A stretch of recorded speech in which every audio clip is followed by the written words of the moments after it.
السلام علیکم ورحمۃ اللہ وبرکاتہ۔ تمام ناظرین و سامعین کو قاری غلام اویس وٹو کی طرف سے اویس قرآن اکیڈمی میں خوش آمدید کہتا ہوں۔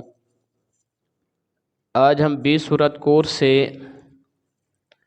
ہم سورت نمبر 12 سورۃ العصر ہم سیکھیں گے، تاکہ ہماری غلطیاں قرآن مجید پڑھنے میں جو ہماری غلطیاں رہ جاتی ہیں وہ ہم ختم کر سکیں۔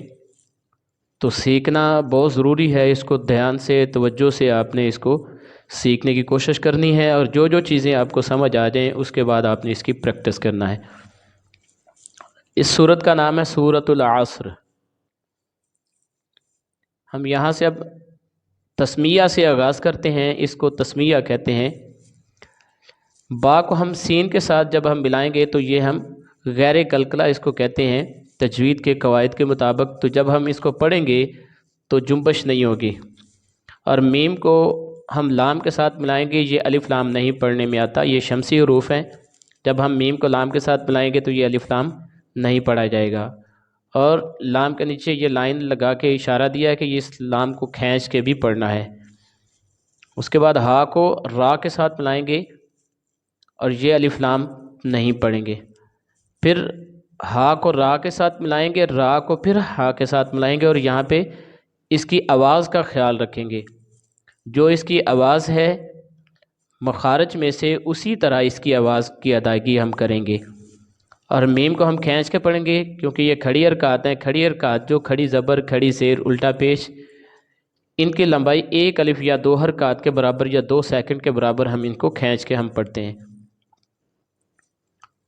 اس کے بعد ہم نون کو را کے ساتھ ملائیں گے۔ الف لام یہ شمسی حروف چل رہے ہیں، یہ بھی شمسی حروف ہیں۔ یہ را بھی شمسی حروف ہے جس کے ساتھ الف لام ہے، یہ بھی را شمسی حروف میں سے ہے، اس کے ساتھ بھی الف لام جو ہم پڑھنے میں نہیں آئے گا۔ اور ہا کو جب ہم یا کے ساتھ ملائیں گے تو اس کی لمبائی میں اضافہ ہوگا، اس کو یا مدہ کہتے ہیں۔ اس کی پہچان یہ ہے کہ یا ساکن سے پہلے زیر آ جائے یا زیر کے بعد یا ساکن آ جائے تو ہم اس کو کھینچ کے پڑھتے ہیں، اس کو یا مدہ کہتے ہیں۔ اور میم پر ہم وقف کریں گے، میم کے نیچے زیر ہے تو جب ہم وقف کریں گے تو میم کے نیچے زیر ہم نہیں پڑھیں گے اور میم کے اوپر جزم آ جائے گی۔ جہاں پہ جزم آ جاتی ہے وہاں پہ آواز اور سانس دونوں رک جاتے ہیں، تو جہاں پہ آواز اور سانس رک جائے وہاں پہ وقف ہوتا ہے، اس کو وقف کہتے ہیں۔ اب ہم اس کو پڑھتے ہیں جی۔ بسم اللہ الرحمن الرحیم۔ اب ہم اس کو اکٹھا پڑھتے ہیں۔ بسم اللہ الرحمن الرحیم۔ اس کے بعد ہے جی سورت، پہلی آیت ہے جی سورۃ العصر کی، تو واو کو ہم لام کے ساتھ ملائیں گے، یہ قمری حروف ہیں، اس کا لام پڑھا جاتا ہے، یہاں پہ لام نہیں پڑھا جاتا۔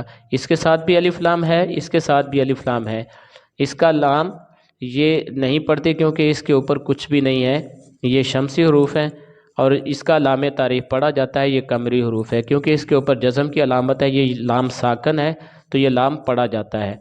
اس کا جو الف ہے یہ رسم الخط میں آ جائے گا، یہ الف نہیں پڑھا جائے گا۔ عین کو صاد کے ساتھ ملائیں گے تو یہ غیر قلقلہ ہے، اور را پر ہم وقف کر دیں گے، یہ زیر اس کے نیچے ہے، یہ وقف کی صورت میں ہم نہیں پڑھیں گے، وقف کر دیں گے۔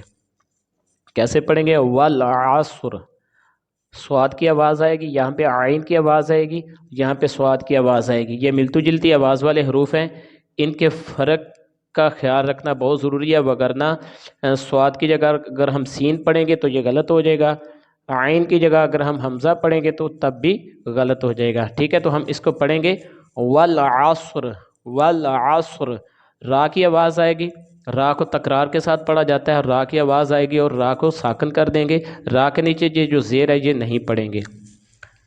اس کے بعد یہ نون مشدد ہے، نون مشدد اور میم مشدد ہمیشہ غنہ کے ساتھ پڑھے جاتے ہیں، تو جب ہم حمزہ کو نون کے ساتھ ملائیں گے تو غنہ ہوگا ملانے کی صورت میں، اور پھر نون کے اوپر جو زبر ہے وہ ہم لام کے ساتھ ملائیں گے، یہ چونکہ قمری حرف ہے اس کا لام تعریف پڑھا جاتا ہے، جس طرح یہ لام تعریف اس کا پڑھا گیا ہے۔ اور حمزہ کو نون کے ساتھ ملائیں گے تو اخفاء ہوگا، اس کی آواز ناک میں چلی جائے گی، تو یہاں پہ غنہ ہوگا، غنہ کی صورت میں ایک الف کے برابر ہم لمبائی پیدا کریں گے، اور کیوں؟ اس کی وجہ کیا ہے کہ نون ساکن کے بعد سین حرف اخفا ہے، تو جب نون ساکن یا تنوین کے بعد حروف اخفا میں سے کوئی حرف آتا ہے تو وہاں پہ اخفا کیا جاتا ہے اور غنہ کر کے پڑھتے ہیں. جب غنہ کرتے ہیں تو لمبائی ایک الف کے برابر، اور سین کے اوپر زبر ہے، زبر کے بعد الف ہے، تو یہ الف مدہ کی پہچان ہے. زبر کے بعد الف آ جائے یا الف کے بعد زبر کہہ لیں، دونوں صورتوں میں ٹھیک ہے. ٹھیک ہے جی. ہم اس کو کیسے پڑھیں گے؟ انل، جب ہم اس کو ملائیں گے غنہ ہوگا اور ناک میں آواز جائے گی. ملانے کی صورت میں غنہ ہوگا، یہاں پہ چھپا کر غنہ کریں گے. اخفا میں غنہ دونوں صورتوں میں ہو رہا ہے، لیکن یہاں پہ چھپا کر کریں گے، یہاں پر ملا کر کریں گے. ٹھیک ہے جی. ان الانسان،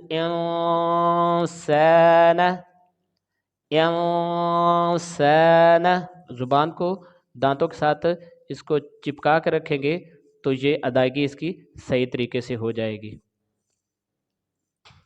اس کے بعد ہے جی لام کے اوپر زبر ہے، تو زبر والا حرف زبر زیر پیش یہ ہمیشہ ہر جگہ پہ اس کو جلدی ادا کیا جاتا ہے، اس لیے ان کے نیچے کوئی نشان ہم نے نہیں لگایا کیونکہ اس کو اب جلدی پڑھیں گے. اور فا کے نیچے زیر ہے اور زیر کے بعد یا ساکن ہے، تو یہ یا مدہ کی پہچان ہے. یہاں پہ ہم اس کو ایک الف کے برابر کھینچ کے پڑھیں گے. اس کے نیچے نشان لگا کے اشارہ دیا کہ اس کو ایک الف کے برابر کھینچ کے ہم پڑھیں گے. اور خا کو سین کے ساتھ ملائیں گے، یہ غیر قلقلہ ہے، اور یہاں پہ پھر ہم وقف کر دیں گے. را کے نیچے دو زیر ہم نہیں پڑھیں گے. یہ نہیں ہے کہ ایک زیر پڑھیں گے ایک چھوڑ دیں گے، نہیں، دونوں ہی نہیں پڑھیں گے. ٹھیک ہے. را ساکن ہو جائے گا. کیسے پڑھیں گے؟ لفی خسر، خسر. ٹھیک ہے جی. یہاں پہ را کی آواز آئے گی، را کے اوپر جزم ہے، یہ را ساکن ہو جاتا ہے. اور آگے ہے جی یہ ہم حمزہ کو لام کے ساتھ ملائیں گے، لام کو پھر لام کے ساتھ ملا کر پڑھیں گے. یہ الف لام جو ہے یہ پڑھنے میں شمار نہیں کیا جائے گا. اور زال کو جب ہم یا کے ساتھ ملا کر پڑھیں گے تو اس کو ایک الف کے برابر، جس طرح یہ دیکھیں یا مدہ ہے اور یہ بھی یا مدہ ہے، زیر کے بعد جزم والی یا ہے اور یہاں بھی زیر کے بعد جزم والی یا ہے، تو یہ یا مدہ ہے. ان کو ایک الف کے برابر کھینچ کے پڑھیں گے. پڑھیں گے جی الا الذین. تشدید والا حرف تھوڑا سا رک کر پڑھا جاتا ہے کیونکہ یہ دو مرتبہ پڑھنا ہوتا ہے، تو ایک مرتبہ ساکن کے ساتھ اور دوبارہ اس کے اوپر جو حرکت ہے اس کے ساتھ ہم پڑھتے ہیں. پڑھیں گے الا الذین، یہ نون کے اوپر زبر ہے تو ہم اس کو جلدی ادا کریں گے. اب ہے جی حمزہ کے اوپر کھڑی زبر آ گئی، اس کو حمزہ کہتے ہیں. یہ انشاءاللہ جب ہم تجوید کے ہم قاعدے کے ساتھ ہم تجوید کا رول کو ہم سیکھیں گے تو وہاں پہ ہم اس کو مزید وضاحت کے ساتھ ہم پڑھیں گے. اس کو حمزہ کہتے ہیں اور اس کو ایک الف کے برابر کھینچ کے پڑھنا، یہ کھڑی زبر ہے. اور میم کے اوپر زبر ہے تو اس کو ہم جلدی ادا کریں گے. نون کے اوپر پیش ہے اور آگے واو ساکن ہے تو یہ واو مدہ ہے. ٹھیک ہے جی. اس کو بھی ہم ایک الف کے برابر کھینچ کے پڑھیں گے. تو کیسے بنے گا؟ آمنو، میم کو جلدی پڑھیں گے، اور نو کو کھینچ کے پڑھیں گے. آمنو. واو کے اوپر زبر ہے، عین کے اوپر زبر ہے، میم کے نیچے زیر ہے، یہ حرکات میں سے ہے اور تینوں کو ہم جلدی ادا کریں گے. لام کو سواد کے ساتھ ملا کر پڑھیں گے کیونکہ یہ شمسی حرف ہے، اس کا لام تعریف نہیں پڑھا جاتا، یہ الف لام نہیں پڑھا جاتا. یہ واو الف یہ سارے رسم الخط ہیں، لکھے تو گئے ہیں لیکن پڑھے نہیں جائیں گے. سواد کے اوپر کھڑی زبر ہے، ایک الف کے برابر کھینچیں گے. ہا کے اوپر بھی کھڑی زبر ہے، اس کو بھی کھینچ کے پڑھیں گے. آپ نے ان کی آوازوں کا دھیان رکھنا ہے، عین، صاد، ح، یہ ان کی آوازوں کا بڑا دھیان رکھنا ہے، وگرنہ یہ حرف آوازیں صحیح پراپر طریقے سے ادا نہ کرنے کی وجہ سے یہ لحن جلی کی غلطی شمار کی جائے گی اور یہ پڑھنا حرام ہے، اس لیے ان سے بچنا ضروری ہے. وَعَمِلُوا الصَّالِحَاتِ، وَعَمِلُوا الصَّالِحَاتِ. تا کے نیچے زیر ہے، لام کے نیچے زیر ہے، ان کو جلدی ادا کیا جاتا ہے. واو کے اوپر زبر ہے تو اس کو بھی ہم جلدی ادا کریں گے. تا کے اوپر بھی زبر ہے تو اس کو بھی ہم جلدی ادا کریں گے. کیسے پڑھیں گے؟ واتا، اور ان کی لمبائی آدھے الف کے برابر، یعنی کہ ایک سیکنڈ کے برابر جو ہے نا ہم اس کو پڑھیں گے، یعنی کہ جلدی ہم اس کو ادا کریں گے. اچھا جی. واتا، و، یہ الف مدہ ہے، کیونکہ زبر کے بعد الف آ جائے، حالانکہ زبر اس کے اوپر بھی ہے لیکن اس کے آگے الف نہیں ہے، اس لیے ہم نے اس کو جلدی پڑھا کیونکہ یہ حرکات میں سے ہے اور اس کے اوپر زبر ہے اور زبر کے بعد الف ہے تو یہ الف مدہ ہے، اس لیے ہم اس کو کھینچ کے پڑھیں گے۔ و یہ واو کی ادائیگی کا خیال رکھنا ہے کہ ہونٹ جو اوپر اور نیچے والے ہونٹ آپس میں ملنے نہیں چاہیے، یہاں بھی اور یہاں بھی، ٹھیک ہے جی۔ سو یہ واو لین ہے، ٹھیک ہے جی۔ یہ دیکھیں یہ واو مدہ ہے، پیش کے بعد واو ساکن ہے، یہ زبر کے بعد واو ساکن ہے، یہ فرق سمجھنا آپ نے یہ دونوں کا۔ یہ دیکھیں یہ واو مدہ ہے اور یہ واو لین ہے، واو دونوں کے ساتھ مشترک ہے لیکن ادھر زبر ہے اور ادھر پیش ہے، یہ فرق سیکھنا ہے وگرنہ غلطیاں ہوتی رہیں گی آپ کی۔ اور یہ صاد کی آواز کا بھی دھیان رکھنا ہے۔ با کو ہم لام کے ساتھ ملائیں گے، یہ قمری حروف ہے، اس کا لام تعریف پڑھا جاتا ہے۔ تو ہا کو ہم قاف کے ساتھ ملائیں گے تو یہ حروف قلقلہ پر ہم وقف کر رہے ہیں، تشدید ہے تو ہم اس کو 2 مرتبہ پڑھیں گے لیکن ہم نیچے زیر نہیں پڑھیں گے، ٹھیک ہے۔ یہ قاف 2 مرتبہ پڑھیں گے، ایک بار ملاتے وقت اور پھر دوبارہ اس قاف کی آواز آئے گی، تب یہ 2 مرتبہ، صرف حرکت کی آواز نہیں آئے گی۔ پڑھیں گے بالحق، حق، ہا کی آواز کا بھی دھیان رکھنا ہے اور قاف کی آواز کا بھی دھیان رکھنا ہے تاکہ الفاظ غلط نہ ہو۔ یہ سٹار سے یہ اشارہ دیا کہ یہ حروف قلقلہ ہے، یہاں پہ جنبش کے ساتھ ہم پڑھیں گے، یہ حروف قلقلہ لکھا ہوا ہے۔ بالحق، آگے ہے جی وہ دوبارہ ورڈ دوبارہ ریپیٹ ہو رہا ہے جی، واتا وا دوبارہ ورڈ یوز ہو رہا ہے، سواد زبر وا سو، یہ واولین ہے، واتا وا سو، اور یہاں پہ ہم وقف کریں گے تو با کو سواد کے ساتھ ملائیں گے، یہ قمری شمسی حروف ہیں، ان کا لام تعریف نہیں پڑھا جاتا، یہ الف لام نہیں پڑھیں گے۔ با کو سواد کے ساتھ، سواد کو جب ہم با کے ساتھ ملائیں گے تو یہ حروف قلقلہ ہے، جنبش کے ساتھ ہم اس کو پڑھیں گے تو پڑھیں گے، اور را پر وقف کریں گے تو یہ زیر نہیں پڑھیں گے۔ وَتَوَاصَوْا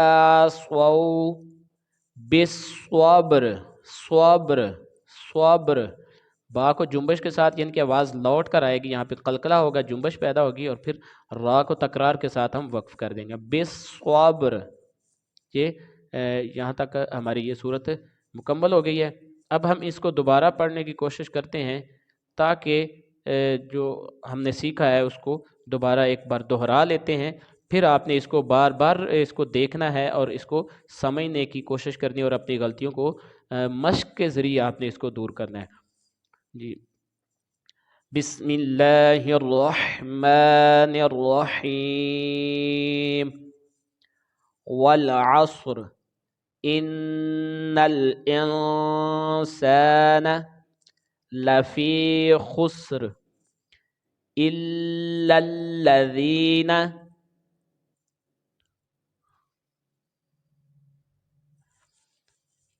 آمنوا وعملوا الصالحات وتواصوا بالحق وتواصوا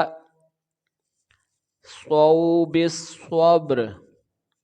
تو یہ امید ہے کہ آپ کو اس کی غلطیاں جو آپ کرتے ہیں اس میں آپ کو کافی حد تک اس کی سمجھ آئی ہوگی۔